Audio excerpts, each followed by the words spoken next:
আমি নির্দোষ। কবিতাটি লিখেছেন আকরাম হুসাইন।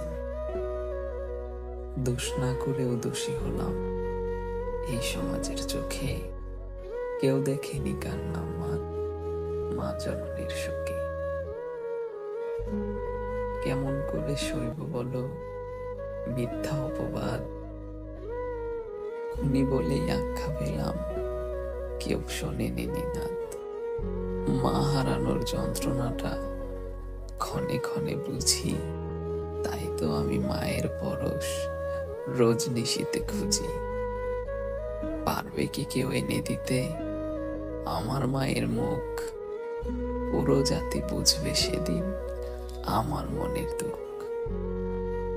মা জননীর পেটে হলো আমার থাকার ঠাঁই।